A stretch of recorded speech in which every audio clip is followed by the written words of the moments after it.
Welcome back to another class on laws of cooking on Shabbat. Hopefully everyone is having a wonderful day. This will be part 3 of the shiur. Today we want to define what does Shogeg mean. How do we understand accident? Right, you hear a lot of times a person says, by accident, I did it by accident. What does that word accident mean? Rav David Yosef Shlita in his Halacha Berur tells us, Man nikras shogeg, what's considered to be a shogeg, what's considered to be an accident? Le'inyan in regards to ma'aseh Shabbat. Regards to an act, a malacha which was done on Shabbat.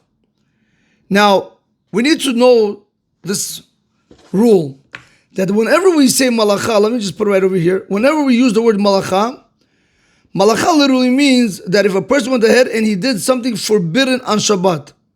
For example,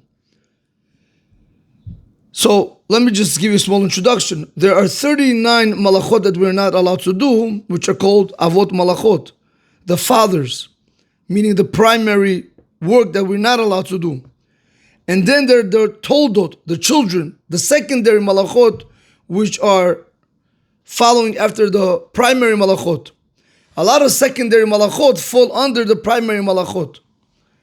Now, whenever we use the language malacha, it means a forbidden work. Now, these 39 malachot that we're not allowed to do, where do we learn it out from? The Gemara Masechah Shabbat tells us we learn it out from the Mishkan. In the Mishkan, they used to do 30 different types of work for the Mishkan. That was allowed. But we take those 39 malachot and apply it to ourselves, which is outside of the Mishkan, and you're not allowed to do those malachot on Shabbat. So whenever we use the word malacha, so let's do it like this, Rabotai. Just bear with me.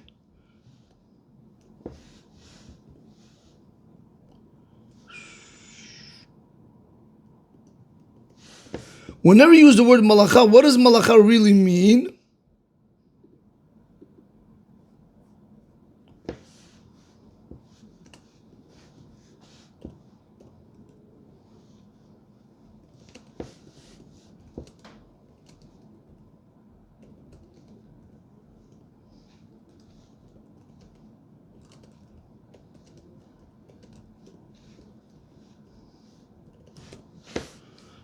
Okay. What does malacha really mean? I want to just show you something. There we go. Yep, Rabota, that's how you have to do it. Back and forth. Okay. Malacha means forbidden type of work which is done on Shabbat. That's what malacha literally means. Now you need to understand that one of the 39 malachot is transferring. This is what they did in the Mishkan when they would take apart the Mishkan, they would take the beams, they were huge beams, and they would transfer it from the private domain and put it onto the public domain. And then, no, not from the private, the other way around. They would take it from the public domain and they would put it on the private domain. What was the private domain? It were wagons. Wagons which were higher than 10 tefachim. And that's the way they would transfer the whole Mishkan, and wherever they would rest, again, they would have to go ahead and set it up. Now, pay close attention. That is called a malacha. Transferring on Shabbat from a private domain into a public domain, or from a public domain into a private domain, even though you're not doing any real labor, meaning you're not lighting the fire, you're not giving a haircut, you're not slaughtering, you're not doing anything really like, wow, what did I do wrong? That is called a malacha. Transferring is called a malacha. Another thing, a person can go ahead and take lotion on Shabbat. Go ahead and start smearing it on himself. That is also called a malacha. Malacha does not necessarily mean where you go out to work and literally work. That's not the case. If a person took something out, let's say that there's no eruv. Eruv literally means that the chachamim, they enacted, they try to fix for us. I don't know what you call those, when you start fishing, you have those fishing ropes, those threads, very, the strong ones. The rabbis, they put it, if you ever see it across the poles, you can see sometimes you have tape on them to see if it's broken or not. They put it across the area, the tri-state area, in order for us to be able to carry on Shabbat. Now, with that being in mind, if you don't have that eruv, if you don't have that enactment where it allows you to carry, that's called an eruv. If you don't have it, and you took out from your house into the public domain, let's say you walked out with a coffee cup, you just went ahead and you desecrated Shabbat. You're no different than the guy that went ahead and he went to work on Shabbat. Or let's say he's giving a haircut or he's fixing shoes, right? You're no different.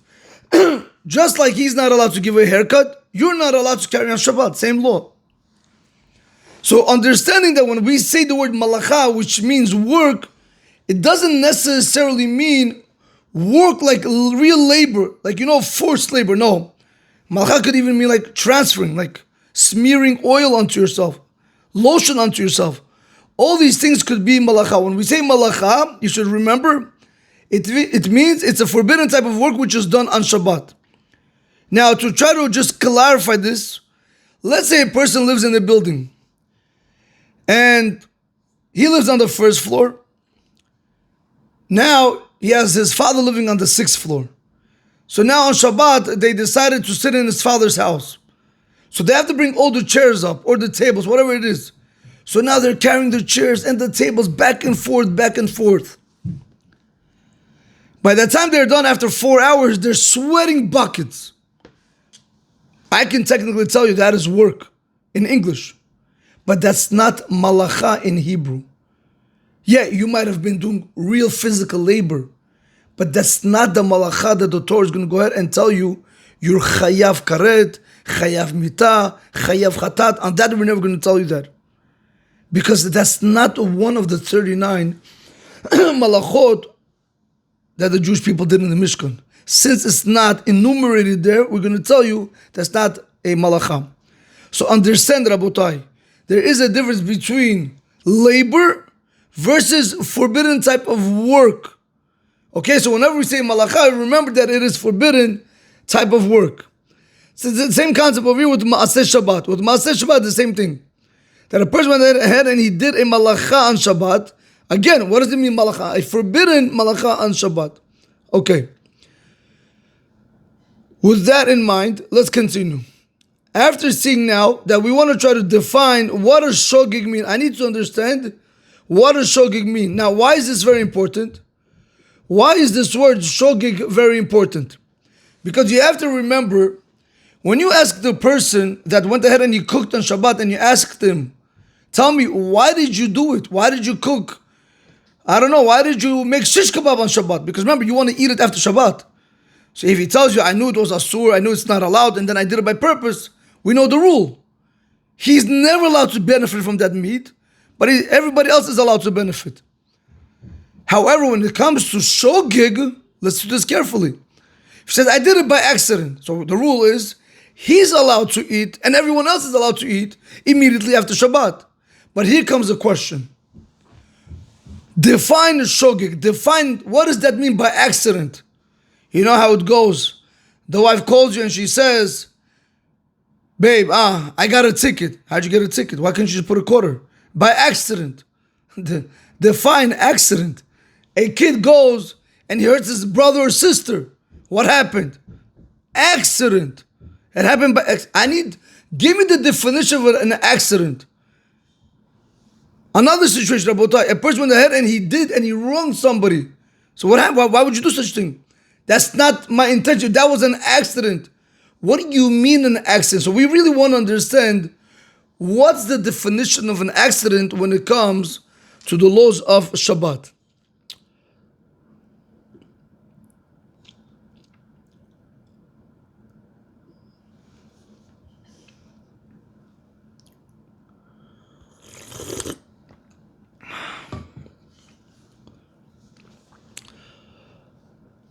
Rav David Yosef Shuta begins.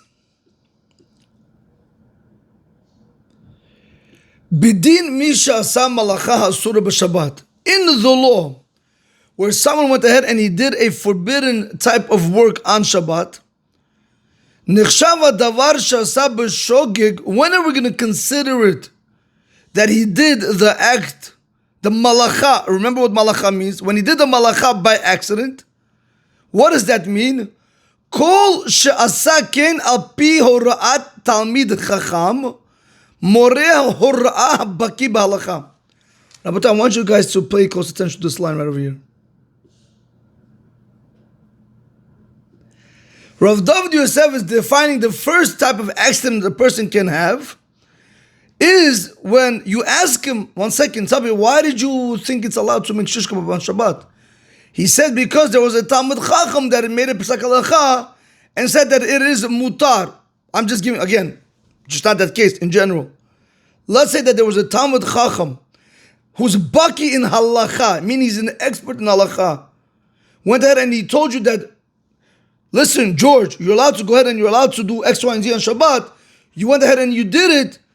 We're going to tell you that's considered to be it falls under the umbrella of accident. You're allowed to go ahead and you're allowed to benefit from that food immediately after Shabbat. But Rabotai, this over here is very important. When he says over here, Kol she'asakin api hora'at talmid chacham, if a person went ahead and he did it based off the Talmid Chacham's halacha, who's moreh halacha, who paskins halachot, who teaches halachot, habaki b'halacha, who's an expert in halacha, then we're going to tell that's considered to be an accident. Now, Rabotai, if you pay close attention to this line that I highlighted with the blue, Talmid Chacham moreh hora'ah habaki b'halacha, Talmid Chacham, who basically paskins halacha and who's an expert in halacha. A lot of times, unfortunately, you have, Baruch Hashem, you have a lot of Talmidei Chacham that sit and they learn Torah. They sit and they learn Torah. They can learn Gemara all day. They can learn Mishnah all day. They can learn Chumash all day. But Rabotai, they don't learn Shulchan Aruch. They don't learn Arbiturim. So they don't know halacha. Yeah, just because you learn Gemara doesn't mean you know halacha. In the Gemara itself, there's always machlokas, so you really have to know the bottom line. That's why you have to learn halacha also. But the point that I'm trying to bring out, that whenever you're listening to a Talmud Chacham, you have to make sure that he's an expert in halacha. You're going to tell me, Rabbi, how do I know he's an expert in halacha? What, am I going to go embarrass him? First of all, I'm not telling you to embarrass him, but let me ask the question to you. Would you purchase a house or even a watch without papers, without legal documents, without having a lawyer? No. Why, when it comes to something like a house, like a watch, or anything else that's materialistic, you need papers. You need a lawyer to look over that there's no liens on the house. Why? Because you're afraid you're going to get screwed over. But why, when it comes your olam haba, you don't ask questions. You don't ask other rabbanim. You don't sit down and just learn with him one time, see how he learns. You don't see the shurim that he gives. Is it stories all day? Is it jokes all day? Or does this Talmid Chacham really know how to learn? Does he learn Shulchan Aruch? Does he learn Nosei Kelim? Or does he just take, Rabotai, those books that are very short, I'm not going to say names right now, I don't want people to get the wrong idea. Or does he take, one-liners and that's it? He reads the halacha to the synagogue and that's it. Maybe he knows, maybe he doesn't even know what he's saying, and Shabbat Shalom. So that's why you have to be very careful. When it comes to your olam haba, you shouldn't look at it any less important than when it comes to buying a Rolex watch. Because that's your olam haba. Because you can see, Rabotai, from this what Rav David Yosef Shuta is bringing to us right now, you can see from over here that a Talmud Chacham Oreh Hora'ah Habaki B'Halacha, if he made a mistake, somebody who's an expert in halacha and he made a mistake, over there we're going to consider that's considered to be a shogeg, that's considered to be an accident. But if you went and you asked a regular rabbi that's, I don't know, a Yeshua rabbi, not Chashon, I'm not taking anything away from them, but, or a rabbi who, I don't know, all day running around and he never has time to sit down and learn the Shulchan Aruch, and now you're asking halacha and he tells you the same thing like that rabbi said, like the one who's an expert in halacha. That's not considered to be shogeg. that's considered to be mazid because it's like you're asking a regular person. So therefore, Rabotai, when it comes to dealing with Talmidei Chachamim, you have to make sure that these Talmidei Chachamim are not only good storytellers, which is very important. Mishlei, it's all about, the Proverbs, all about, mashal, nimshal, parable, what you can learn out from it. Midrashim, all about stories, Rabotai. Gemara, a lot of it also is about stories. But when it comes to halacha, you have to know halacha. When somebody asks you halacha, you have to know halacha. To myself one time it happened, whatever, I was learning something. I'm not going to say because I don't want the people to catch on. I was learning something. And I asked the rabbi, what's the halacha? He told me machloket. Okay, fine. That's the best way to come out of the situation. If you don't know the answer, just say it's a machloket. No, sometimes, listen, people, they don't know, but simple things you should know. So he told me machloket. At that time, I was amazed. Wow, the rabbi knows it's a machloket. Eventually, when I started learning the subject at hand, say it's not a machloket. It's clear. The Shulchan Aruch paskin, bam, boom. The Ramah doesn't even argue on it. But in my eyes, I thought that Talmid Chacham was a very big Talmid Chacham. But in reality, not. Yes, he's a very good, he has a very good, he speaks very well. He presents himself professionally. A very good politician. But is he learned?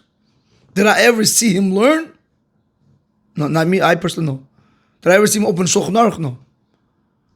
Maybe he does know how to learn, but I've never seen it. Now, if I would want to take advice from such a person, I would have to make sure that he is a buck in halakha. My questions that I get sometimes in halakha questions, especially when it's nida and all these like karet cases, I don't take them, I don't judge these cases by myself. I always call another rabbi. I might know the answer, but still I'm going to call another rabbi because I don't want it to be on my shoulders. Rabbi Aaron Walkin Zatal taught me a very fundamental principle when I used to learn with him. He taught me a very fundamental principle and he said, whenever you want to make a Pesach Halacha, even though you know you're right, always find somebody else that says it. And that's what Chacham Ovadia did. Why? Very beautiful, Rabotai. In case they want to argue with you, you say, what do you want from me? Go argue with them. So, you want to say something, find it, make sure the Chacham Ovadia says it. Rav Yitzchak Yosef says it. Rav David Yosef says, Ben Ish Chai, Kav Chaim, somebody. This way, if they have a claim against you, you say, what do you want from me? This is what I read in the book. In any event, Rabotai, all I'm just trying to bring out over here, that we have to be very, very careful with who we learn, from whom we learn, because you will be surprised, Rabotai. Today, a lot of it is, Rabotai, today a lot of it is more about presentation and how you speak versus the information that is being passed down. Okay, so that's what Rav David Yosef Shlutai is telling us over here. If you went ahead and you did a malacha on Shabbat, because this Talmid Chacham, who's an expert in halacha, told you it's allowed, that's considered to be Shogeg. Or continues Rav David Yosef, or he said, I can give you another case which is accidental. At the time when he was doing the malacha, he forgot that today is Shabbat. He thought today is Sunday or Friday. He forgot today is Shabbat. That's considered to also be Shogeg. In both of these cases, we're going to tell you he's allowed to go ahead and benefit from the food immediately after Shabbat, because that's what we're trying to understand. Once I know the definition of Shogeg, I'm able to apply it to the previous halakha that we learned in part 2. V'chein, and so too. Im ta'ah behalakha, if a person made a mistake in halakha, ve'asa malacha, and he did a malacha, shelo yada she'asur min haTorah la'asota b'Shabbat.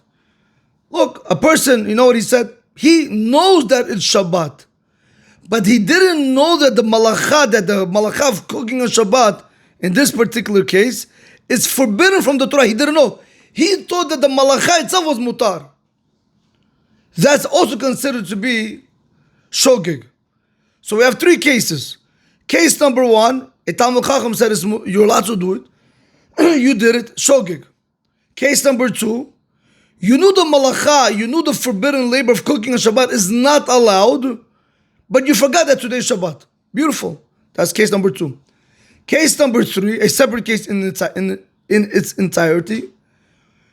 You know it's Shabbat, but you didn't know the malacha was asur to be done on Shabbat. You thought, what am I doing by cooking on Shabbat? I'm not doing any real labor, am I? So all these 3 cases are going to tell you that if you went ahead and you did it on Shabbat, you're allowed to benefit from these malachot after Shabbat immediately. So he concludes Rav David Yosef and he says, "Nechshav adavar l'shogeg." All these 3 cases are considered to be shogeg. All of these cases are considered to be accidental.